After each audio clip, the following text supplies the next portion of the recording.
Bismillahirrahmanirrahim. Assalamualaikum warahmatullahi wabarakatuh. Perkenalkan, kami dari kelompok 4 yang mana beranggotakan 5 orang, yaitu Raaida Mutifatul Aira, Renita BL, Fitria Ananda, Aditya Basda Gunawan, dan Rifka Pardawiyanti. Di sini, kami akan menjelaskan materi manajemen keuangan mengenai analisis keputusan investasi. Jadi langsung saja, untuk materi pertama akan dibawakan oleh Saudari Renita. Baiklah, saya Renita BL akan menjelaskan apa itu investasi. Investasi merupakan penanaman dana yang dilakukan oleh suatu perusahaan ke dalam suatu aset atau aktiva dengan harapan dana tersebut akan diperoleh sebagai pendapatan di masa yang akan datang atau di masa depan. Investasi dibedakan menjadi investasi real dalam bentuk aktiva real dan investasi aktiva non-real. Investasi aktiva real ini misalnya tanah, gedung, dan peralatan-peralatan. Sedangkan investasi aktiva non-real itu misalnya investasi dalam bentuk surat-surat berharga. Apa sih pentingnya investasi itu atau keputusan investasi? Jadi, keputusan investasi itu sangat penting bagi sebuah perusahaan.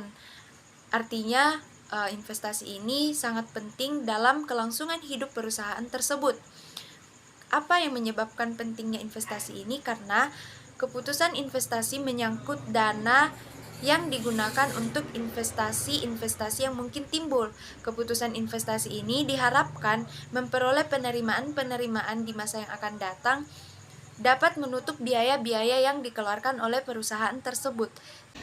Itu tadi penjelasan materi mengenai pengertian investasi dan pentingnya keputusan investasi.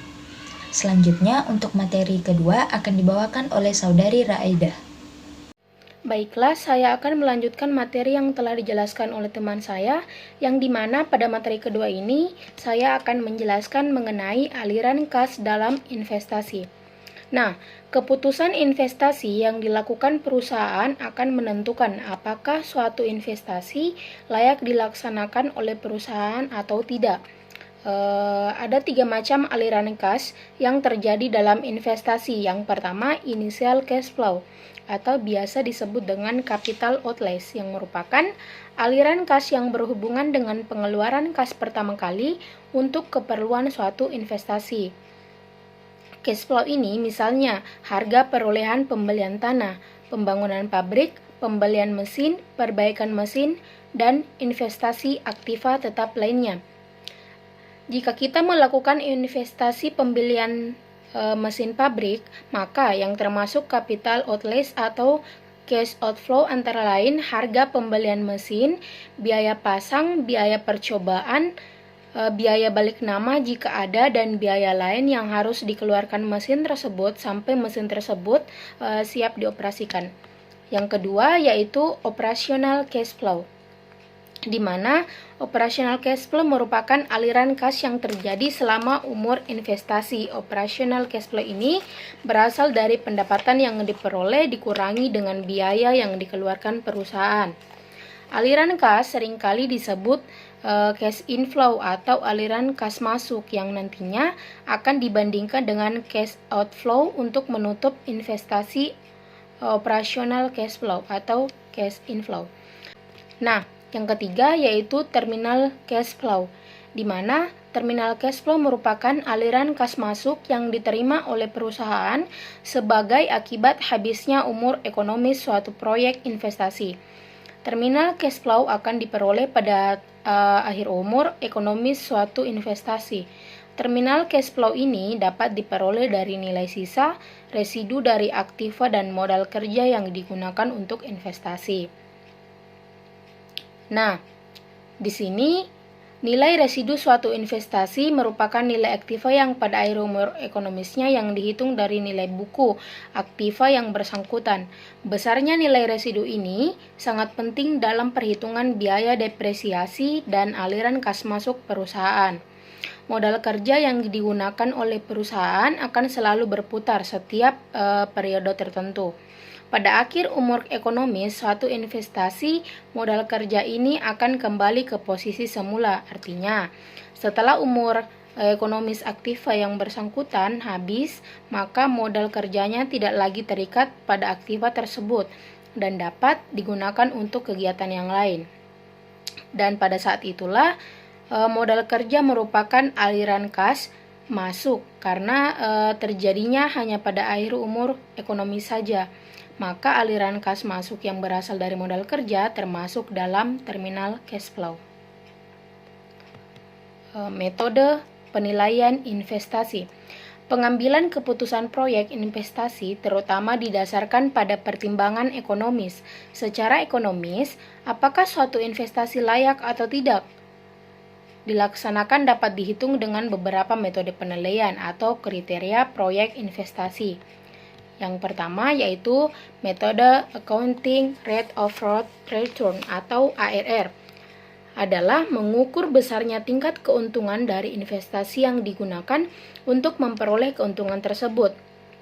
Keuntungan yang diperhitungkan adalah keuntungan bersih setelah pajak atau earning after tax it.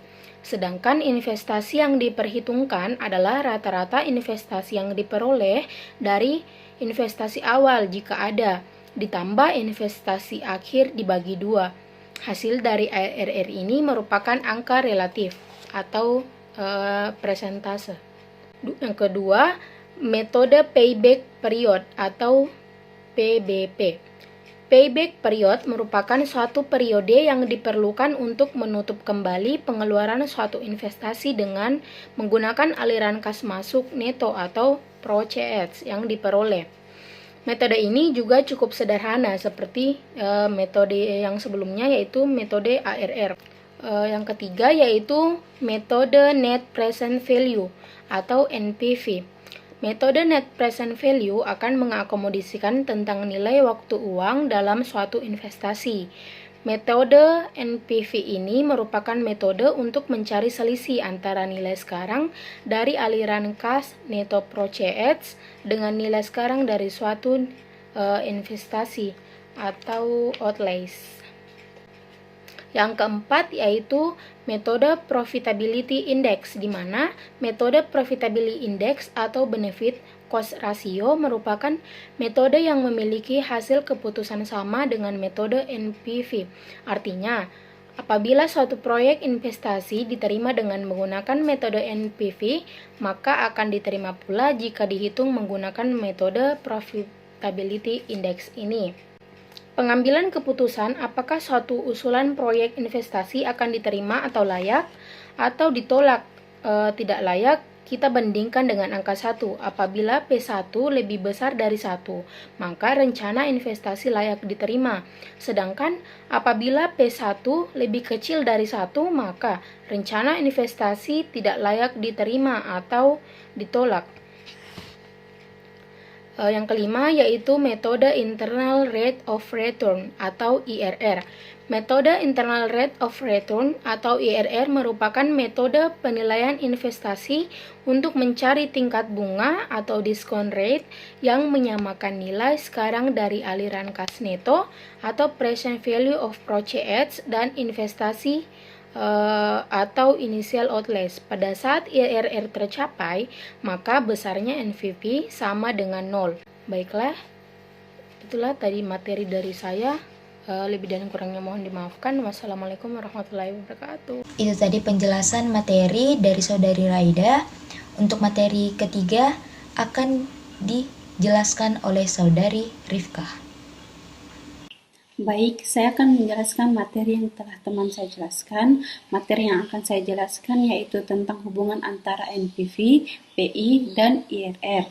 Dari kelima metode penilaian investasi yang telah dijelaskan, ada 3 metode yang cukup baik digunakan dalam menilai investasi, yaitu pertama ada metode Net Present Value atau NPV, yang kedua ada metode Profitability Index atau PI, dan yang terakhir itu ada metode Internal Rate of Return atau IRR.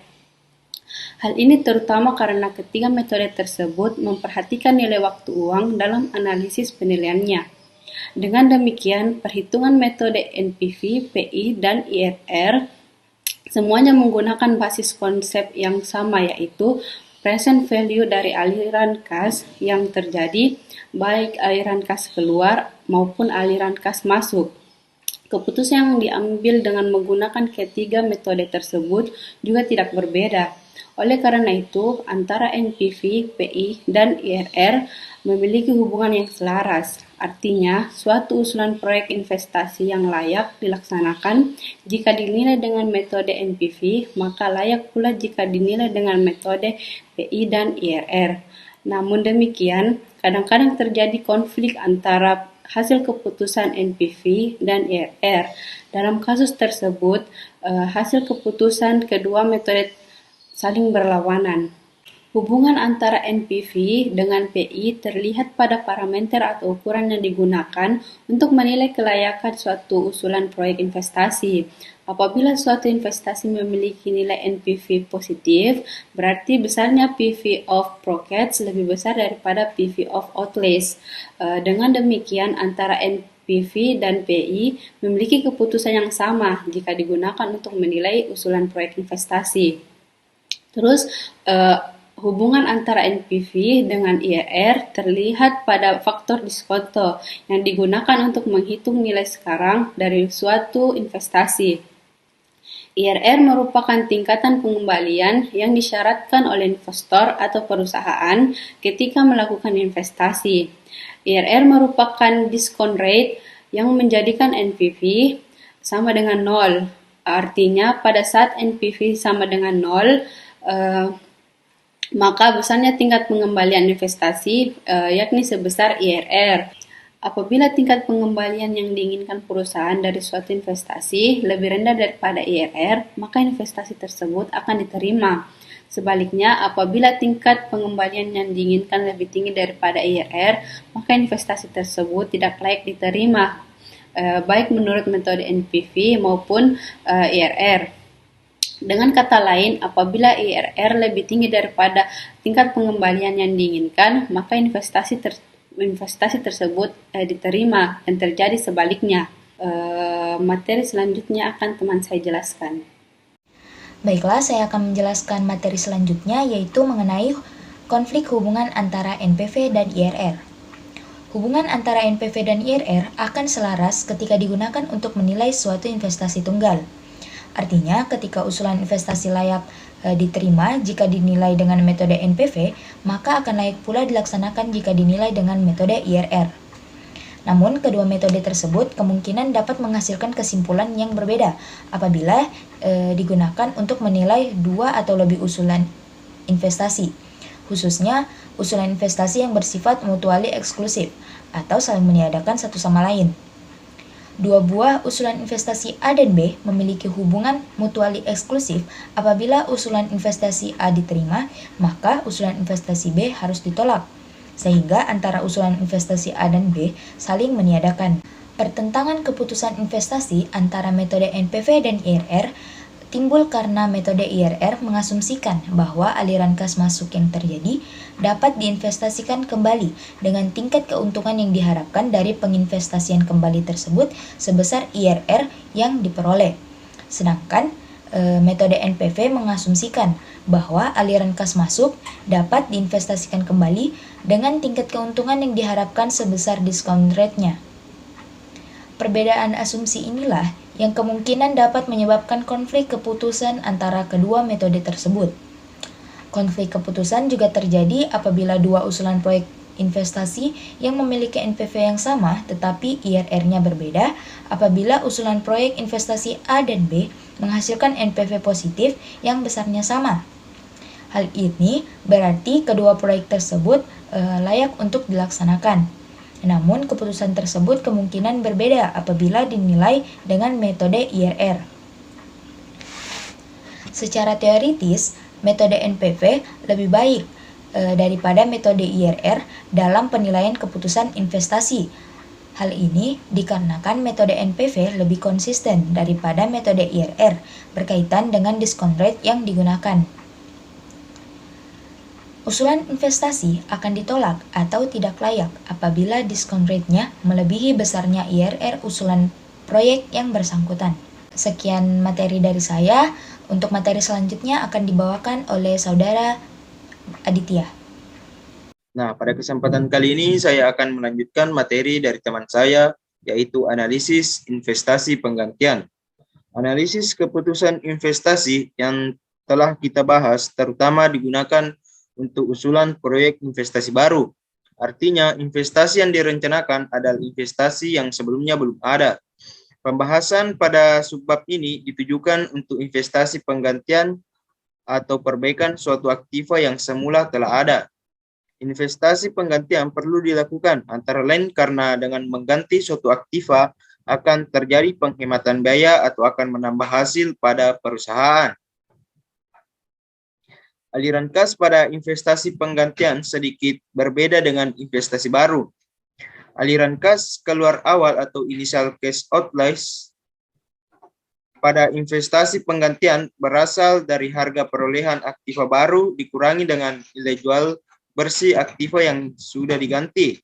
Sedangkan aliran kas masuk investasi penggantian terutama berupa penghematan bersih dari biaya yang diakibatkan oleh penggantian tersebut. Aliran kas masuk juga berasal dari tambahan pendapatan yang diakibatkan oleh meningkatnya penjualan pada perusahaan. Nah, materi selanjutnya yaitu capital rationing. Alasan paling klasik dan utama mengapa perusahaan harus melakukan efisiensi dalam penggunaan uang adalah karena terbatasnya dana atau modal yang dimiliki pada perusahaan. Kita tahu sendiri bahwa modal pada perusahaan dapat berupa modal asing atau dari pinjaman ataupun modal dari diri sendiri. Dalam manajemen keuangan yang konservatif, investasi aktiva tetap lebih aman menggunakan modal sendiri. Namun modal sendiri ini sifatnya terbatas, sehingga diperlukan prioritas dalam penggunaannya. Karena terbatasnya dana, maka usulan investasi yang akan dilaksanakan perusahaan perlu dinilai secara rasional dengan melihat present value tiap-tiap usulan investasi tersebut. Pemilihan usulan investasi dengan melihat terbatasnya modal yang tersedia dinamakan capital rationing.